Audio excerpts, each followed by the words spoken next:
Hello friends, मैं हूं doctor चक्षु अग्रवाल, एक सर्टिफाइड न्यूट्रिशनिस्ट। और आज लेके आया हूं हमारी जो न्यूट्रिशन साइंस की सीरीज है, जिसका कि नाम है एबीसीडी ऑफ न्यूट्रिशन साइंस। इसका सेकंड वीडियो।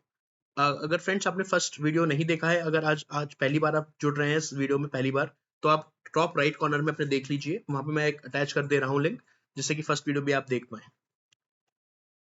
फ्रेंड्स, हमारा जो इनिशिएटिव है, this is just targeted for a simple thing, एक बदलाव लाने के लिए टुवर्ड्स बदलाव फॉर अ हेल्दी लिविंग। ठीक है, यही पर्पज है इस पूरे सीरीज का, ताकि हम खुद जान पाए कि हमारे न्यूट्रिशन से हमारी लाइफ में कैसे हम कैसे चेंजेस आते हैं, प्लस उसको हम कैसे रीओरिएंट कर पाए, उसको कैसे हम मोड़ पाए, ताकि हम हेल्दी लिविंग की तरफ आराम से जी पाए।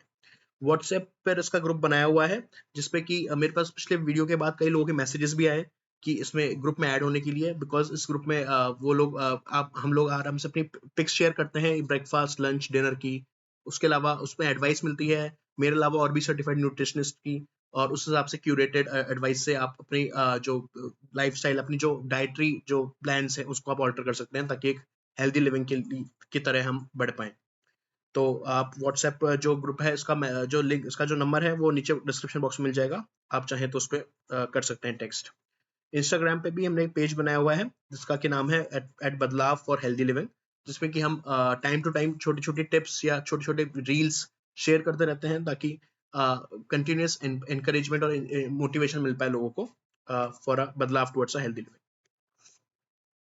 तो अब हम बात करते हैं कि इस प्रोग्राम का, मैंने पिछली बार बताया आपको जैसा कि ये एक 100 डे प्रोग्राम है, और उसमें फर्स्ट 10 डेज का था गट गट रीसेट फेज।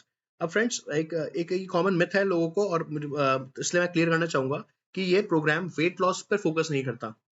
देखिए, वेट लॉस होना, किसी को वेट लॉस लूज करना है, वो अपने आप होगा अगर उनका एक्सेस वेट है तो, इस प्रोग्राम को फॉलो करने से, but that is not the main purpose.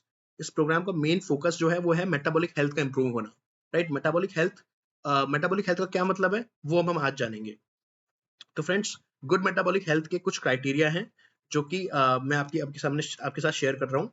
तो जैसा कि पिक्चर में देख सकते हैं, इसके 6 बेसिक क्राइटेरिया होते हैं। पहला है बीपी, आपका जो ब्लड प्रेशर है वो 120/80 मिलीमीटर मर्क्यूरी से कम होना चाहिए। वेस्ट सर्कमफेरेंस, मेल्स में लेस देन 40 इंच, फीमेल्स में less than 34 inch. Fasting glucose, या इसको फास्टिंग शुगर भी बोलते हैं लोग, वो less than 100 milligram per DL से कम। एचडीएल कोलेस्ट्रॉल, जिसको कि अच्छा कोलेस्ट्रॉल बोला जाता है, गुड कोलेस्ट्रॉल। और ये अच्छा क्यों है, क्योंकि ये जो एलडीएल कोलेस्ट्रॉल या बाकी जो कोलेस्ट्रॉल होते हैं, बाकी ट्राइग्लिसराइड्स होते हैं, उनको उनके साइड इफेक्ट्स, उनके बैड इफेक्ट्स को कम करता है। तो ये जितना ज्यादा होगा उतना अच्छा है बॉडी के लिए। तो HDL cholesterol greater than 50 milligram per DL. ठीक है।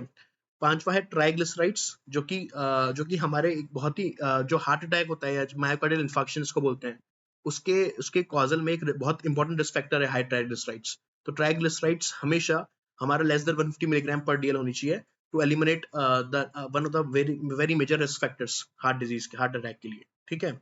और सिक्स्थ है हीमोग्लोबिन A1C, जिसको कि HbA1c बोलते हैं। ये होना चाहिए लेस देन 5.7%। और इसकी क्या इंपॉर्टेंस है, ये बेसिकली हमारी बॉडी में 3 महीने, लास्ट के 3 महीने में जो ब्लड ग्लूकोज रहा है उसको इंडिकेट करता है।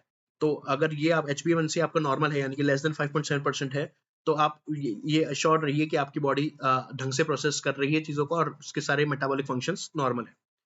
तो फ्रेंड्स, हमारा जो प्रोग्राम का मेन फोकस है वो इसी इन 6 क्राइटेरिया पे काम करने का है, ताकि हम अपनी मेटाबॉलिक हेल्थ इंप्रूव कर पाए। वेट लॉस होना या ना होना is just a by product, right, it's not the main focus, क्योंकि खाली वेट लॉस करना नहीं है, वो फैट डाइट से भी हो जाता है, पर वो मेंटेन नहीं रह पाता फ्रेंड्स। हमारा इस प्रोग्राम का टारगेट यही है कि ये चाहे वो 100 डेज का नाम का, बट ये लाइफ लॉन्ग आपके हैबिट्स को सुधारने में हेल्प करे। लाइफ लॉन्ग हम अपनी जो हेल्थ है उसको इंप्रूव कर पाए, उसको मेंटेन कर पाए। तो फ्रेंड्स, ये मेटाबॉलिक हेल्थ इंप्रूवमेंट ही हमारा इसका फोकस है। तो आज आज हम बात करेंगे कि मेटाबॉलिक हेल्थ का क्या रिलेशन है गट हेल्थ से। तो फ्रेंड्स, मेटाबॉलिक हेल्थ का एकदम डायरेक्ट कोरिलेशन है, यानी कि जितना अच्छी हमारी गट हेल्थ होगी, जितने यूजफुल बैक्टीरिया, जितने अच्छे बैक्टीरिया हमारे गट में होंगे, उतना बेटर हमारी मेटाबॉलिक हेल्थ होगी। तो उसकी और इलस्ट्रेशन देखने के लिए आप ये देखिए, ये एक बहुत ही कॉमन डायग्राम है, जो हम सब ने देखा होगा स्कूलों में भी, बाद में भी। ये ह्यूमन एवोल्यूशन का डायग्राम है। बेसिकली एक कैसे हम मंकी से इवॉल्व होकर आज ह्यूमन बींग्स की तरफ बढ़े हैं, कैसे हमारा ब्रेन साइज भी बढ़ा है, जैसे कि आप नीचे देख पा रहे होंगे। पर फ्रेंड्स, ह्यूमन इवोल्यूशन पे फोकस होने के साथ हम इस पे फोकस नहीं करते कि हमारा गट का जो माइक्रोबायोम है, जो गट के बैक्टीरिया हैं, वो कैसे इवॉल्व हुए हैं। तो वो भी को इवॉल्व हुए हैं ह्यूमन इवोल्यूशन के साथ। यानी कि जैसे-जैसे हम इंसान की तरफ बढ़ते गए, इंसान की तरफ बनते रहे हैं फ्रॉम फ्रॉम मंकी, हम फ्रॉम एप्स, हमारा जो गट का माइक्रोबायोम है वो भी एक इवॉल्व होता गया है। और इसका रीज़न है क्लाइमेट चेंज, हम हर्बीवोर से कार्निवोर डाइट पे आए, exposure to famine, infection, industrialisation, इन सब के इन ये सब कुछ-कुछ फैक्टर्स हैं, जिसकी वजह से हमारा गट माइक्रोबायोम भी इवॉल्व हुआ है, राइट?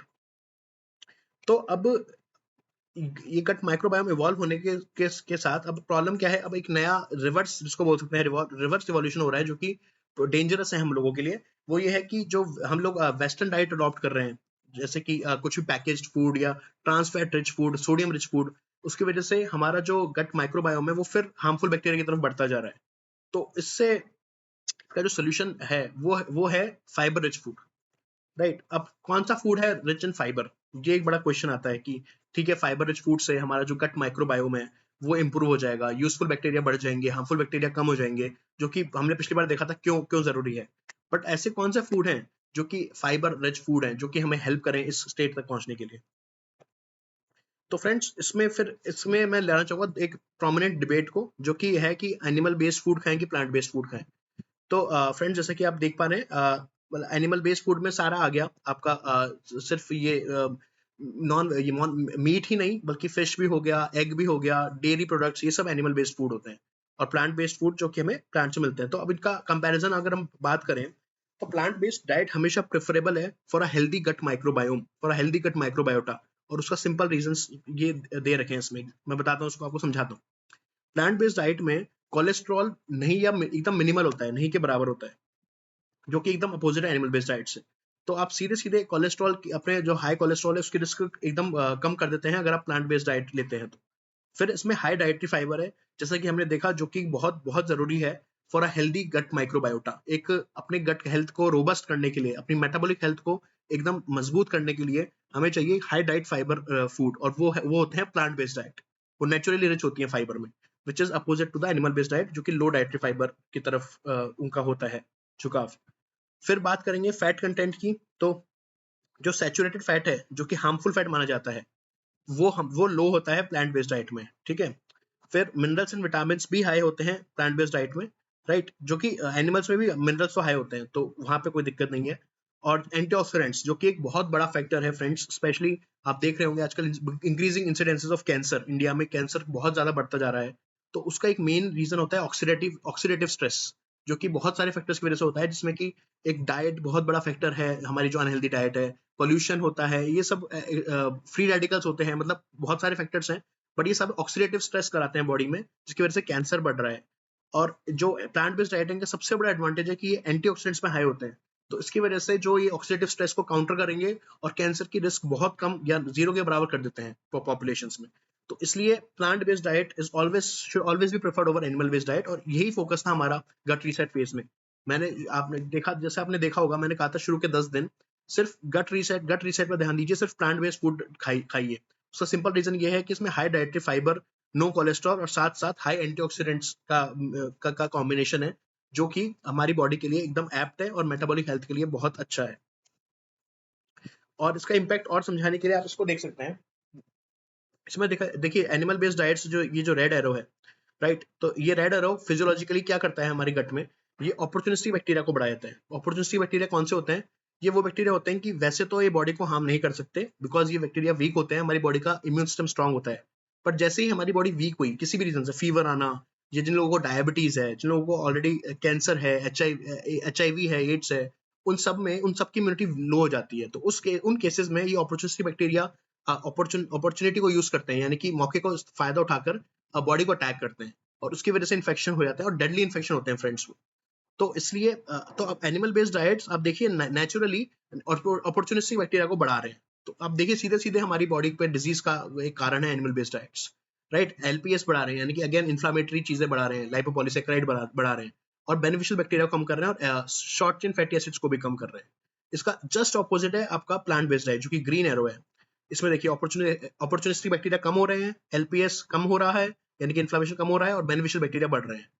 तो देख पा रहे हैं फ्रेंड्स कैसे plant based animal based diet का एकदम अपोजिट इफेक्ट है गट में, specially with respect to opportunistic bacteria and beneficial bacteria, right? और ये तो हो गई पर्सनल लेवल पे बात, बट फ्रेंड्स आपको पता है कि हम सोसाइटी में रहते हैं, हम एनवायरनमेंट में रहते हैं, तो जो भी इफेक्ट एनवायरनमेंट पे होगा वो हम पे भी होगा। तो वो लार्जर पिक्चर की तरफ मैं लेके चलूं, तो ये एक स्टडी की हुई है, अमेरिकन डाइट पे करी स्टडी, बट ये इक्वली ट्रू है हमारे लिए, बिकॉज अमेरिकन डाइट जो होती है वो मेजरली एनिमल बेस्ड डाइट होती है, राइट। तो उसको स्टडी में ये पाया गया कि एक स्टैंडर्ड अमेरिकन या स्टैंडर्ड एनिमल बेस्ड डाइट पे 2 फुटबॉल फील्ड जितना अगर जो एरिया है वो अगर एनिमल बेस्ड डाइट्स को यूज करके हम लोग लोगों को खिलाएं, तो 1 पर्सन को फीड कर पाता है वो हर साल। 2 फुटबॉल फील्ड में जितना एनिमल बेस्ड डाइट से प्रोड्यूस होगा खाना, वो एक बंदे को 1 पर्सन को फीड कर पाएगा हर साल। जबकि प्लांट बेस्ड डाइट में ये चीज 14 गुना हो जाती है। उतना ही एरिया और प्लांट बेस्ड डाइट अगर प्लांट बेस्ड फूड अगर हम यूज करेंगे तो 14 लोगों को फीड कर पाएगा हर साल। तो फ्रेंड्स, डिफरेंस देख लीजिए, 14 गुना।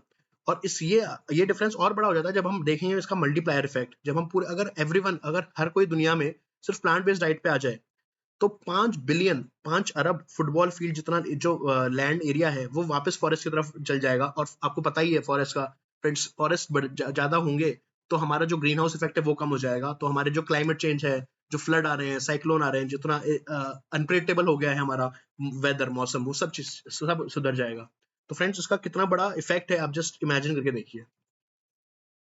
इसको वीगन वीगन डाइट ही बोलते हैं, जो कि सिर्फ प्लांट बेस्ड डाइट रहती है। और इसके एनवायरमेंटल इफेक्ट जैसे कि मैं बताया, ग्रीन हाउस गैस एमिशन कम है, वाटर ज्यादा कंजर्व हो रहा है, ठीक है, पोल्यूशन कम हो रहा है, नाइट्रस ऑक्साइड एक पोल्यूटेंट है, पोल्यूशन कम हो रहा है, स्पीशीज जो जानवर प्लांट्स एक्सटिंक्ट हो रहे हैं क्योंकि क्लाइमेट चेंज हो रहा है वो रुक रहा है। तो ये सब फायदे हैं फ्रेंड्स वीगन डाइट के या प्लांट बेस्ड डाइट के on a much larger level. Friends, ये था आज के टॉपिक में डिस्कशन, फाइबर रिच डाइट और कैसे ये ह्यूमन के कोएवोल्यूशन के साथ हमारा इवॉल्व हुआ है माइक्रोबायोटा। पर अब with westernisation, with increasing westernisation, हम ना दोबारा उसकी तरफ मुड़ रहे हैं, जो कि हमें स्टॉप करने की जरूरत है। और ये हमारी मेटाबॉलिक हेल्थ के इंप्रूवमेंट में एक बहुत बड़ा फैक्टर रहेगा। और मैंने आपको बताया मेटाबॉलिक हेल्थ के क्राइटेरिया। और मेटाबॉलिक हेल्थ इंप्रूव होते ही आपकी सब बॉडी केमिस्ट्री, सब बॉडी के जो सिस्टम्स हैं वो नॉर्मल काम करने लगेंगे। प्लस आपके जो भी डिजीज के लिए जो आपकी ससेप्टिबिलिटी है, जो हमारी चांसेस है, वो कम हो जाएंगे। तो फ्रेंड्स, प्लीज इस अपनी हेल्थ का ध्यान रखिए, अपने गट माइक्रोबायोम को ठीक करिए, प्लांट बेस्ड डाइट पे जितना हो पाए कोशिश कीजिए आ पाए। और कुछ भी हेल्प के लिए वी आर ऑलवेज रेडी। आप हमेशा हमें व्हाट्सएप पे टेक्स्ट कर सकते हैं। इसका नंबर मैं अटैच कर दूंगा डिस्क्रिप्शन बॉक्स पे। इंस्टाग्राम पे डीएम कर सकते हैं इस पेज पे। इस पेज को चेकआउट जरूर कीजिएगा, बिकॉज इसमें एक हेल्दी हम टिटबिट्स और बाइट्स डालते रहते हैं। ठीक है फ्रेंड्स, मिलते हैं नेक्स्ट वीडियो के लिए, तब तक टेक केयर एंड या थैंक यू।